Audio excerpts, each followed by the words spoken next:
Acosta Jr., City Vice Mayor Attorney Peter Checo Maristela, Provincial Governor Eduardo Gadiano, and Municipal Mayor Walter Marquez. Muling palakpakan po natin the Viva Rumba Tamaraw!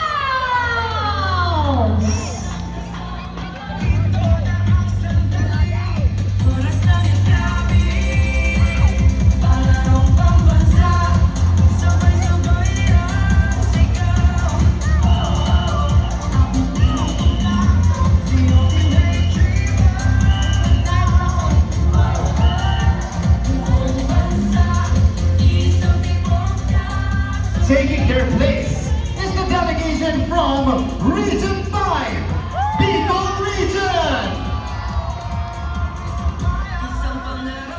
Comes out of 6 provinces, the Bicol region proudly stands in the southeastern part of Luzon, now known for its rich cultures, farm faith, and resilient people. The region reflects the courage, unity, and determination of the Bicolanos, who have continuously risen all challenges with strength and perseverance.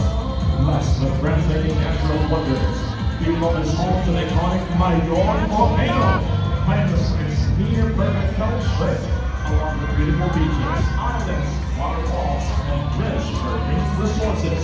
And it's also widely known for its spicy cuisine and coconut-based dishes and vibrant cultural products that sustain its local economy.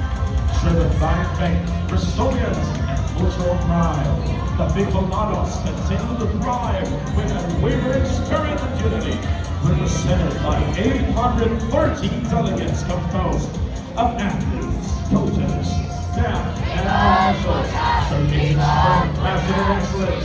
Here comes the proud, fiery, and outstanding delegation of the Bicol Region Vulcans.